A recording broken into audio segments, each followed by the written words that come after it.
If you wait just one more year because you get this pay increase, your high three will be more if you retire later. What about if you waited 2 years? What about 3 years? Then you have a step change, maybe a grade increase, and now your high three is going to be even more if you just wait a little bit longer.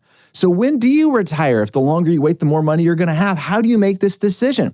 If you've ever wondered that question, then stay tuned for this FERS Federal Fact Check. Hi, I'm Micah Shilanski with Plan Your Federal Retirement. We have a great question that came in from James. And James, I love this question because I get this all the time from my clients when they're about to retire or coming close to retirement. And there's a lot of concerns that come up. So I just absolutely love this. It comes in a few different flavors, but I love the way that you wrote it. It says, hi, I love your podcast and videos. I'm having a hard time figuring out the best date and options for retiring soon.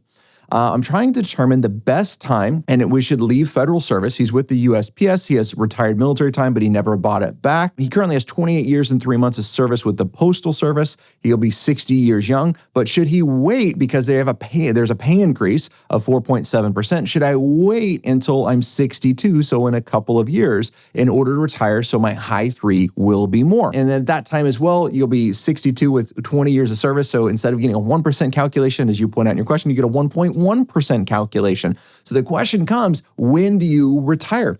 James, this is a fantastic question. Now, the trap that we fall into here is not just will your pension be higher, but what about your TSP? Well, you're going to be contributing more, right? For every year you work, you're contributing. Plus, there's a match. The market may go up, may go down, but at least you're going to be putting more money in. So probably it'll be higher. Your TSP will go up in value over time. So when do you make that decision to retire and transfer out? This is where we're focused on the wrong thing.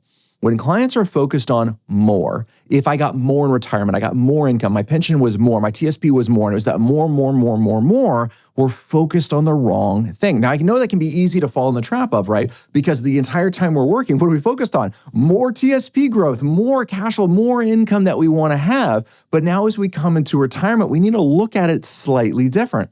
About how much do you need coming in a month to fit your ideal lifestyle. Now, this is why we love drawing out our retirement income timeline. That's also where we are now, what's retirement going to be, how much income do we want to have coming in, and where is that going to come from, especially as it changes over time.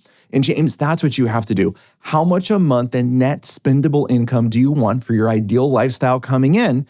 And then when do you have enough that that's going to be an option? If you have enough now, it doesn't matter that the pay increase that went through. You're eligible to retire. You can retire. Well, why are you working? You love the mission. You want to make a difference. Okay, that's a reason. If you're just working for the more, you'll never stop because your pension will always be more if you work longer. Your TSP will always be more if you keep contributing and you wait and it grows more and more and more. It could always be a higher number. So we got to focus on not more, but focus on what do you want in retirement and do you have enough assets in place in order to put that together? These are really important things to really go through. Got to understand how your pension works. It sounds like you have a great understanding of that.